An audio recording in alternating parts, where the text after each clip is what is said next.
তো আসসালামু আলাইকুম বন্ধুরা, আপনারা দেখতেই পাচ্ছেন আজকে চলে এসেছি আমি ইলাহীগঞ্জে এবং ডাহাপাড়ার মধ্যবর্তী স্থানে রশনিবাগে। এখানে মুর্শিদাবাদের দ্বিতীয় নবাব সুজাউদ্দিন খানের সমাধি রয়েছে।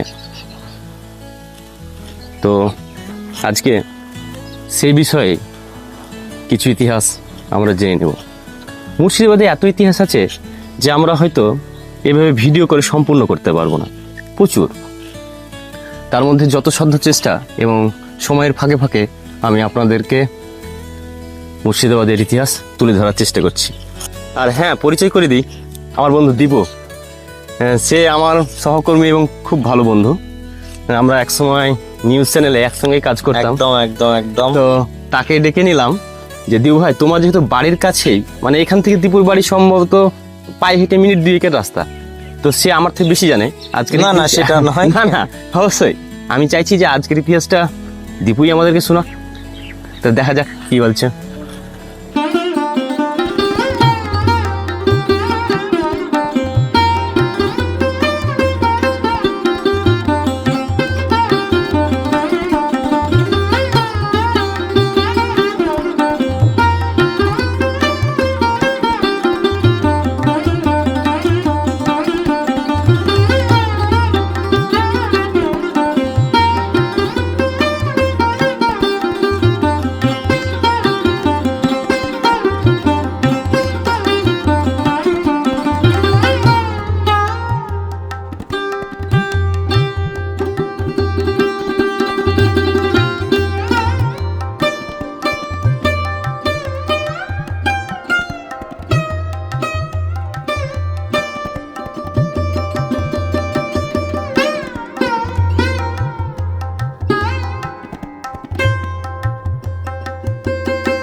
আমরা এবং রুবেলদা একসাথে চলে এসেছি রোশনীবাগ। আপনারা সবাই জানেন রোশনী কথার অর্থ হচ্ছে আলো, আর বাগ অর্থে বাগিচা বা ফুলের বাগানকে বোঝানো হয়।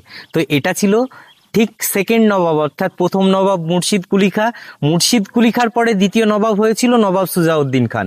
সেই নবাব সুজাউদ্দিন খানের এই ছিল বাগান বাড়ি, এবং তার একটা ইচ্ছে ছিল যে তিনি মারা যাওয়ার পরে তার সমাধিটা যেন আগে এখানে দেওয়া হয়।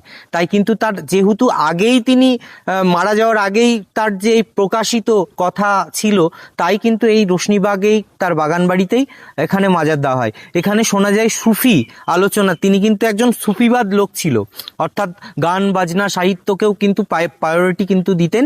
এবং সেই সময়ে এখানে কিন্তু সুফি সাধকরাও ছিল।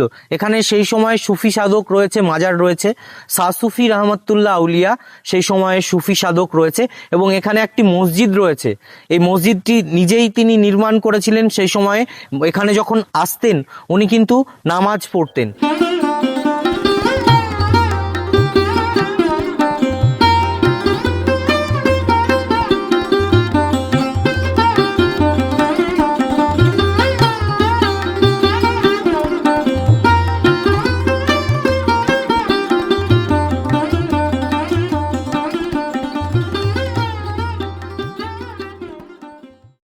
এখানে লোককথায় প্রচলিত, কিন্তু কোনো ইতিহাস বইয়ে আজ পর্যন্ত কিছু পাওয়া যায়নি।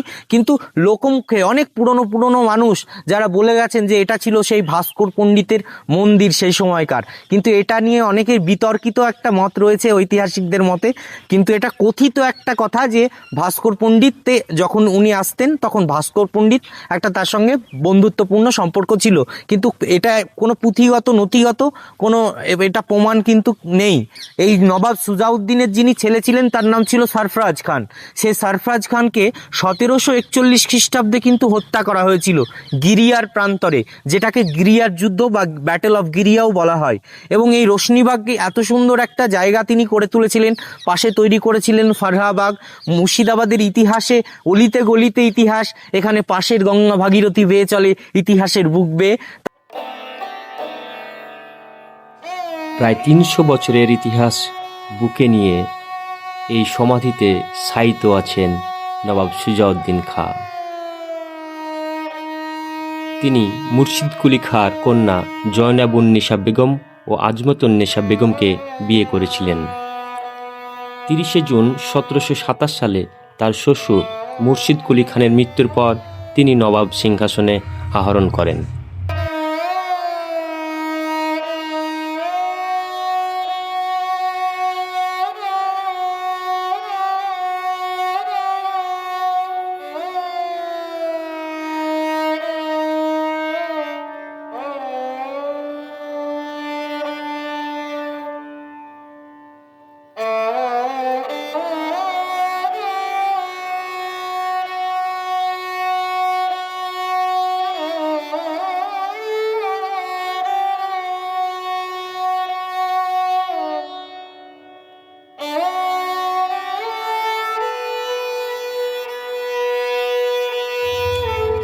একরাশ ভারাক্রান্ত মন নিয়ে নবাবী শাহী পথ ধরে ফিরেছি বাড়ির পথে।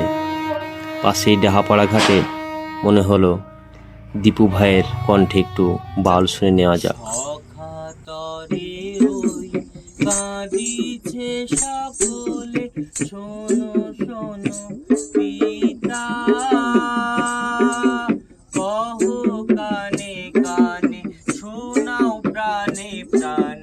মঙ্গল বারতা কহ কানে কানে শোনাও প্রাণে প্রাণে মঙ্গল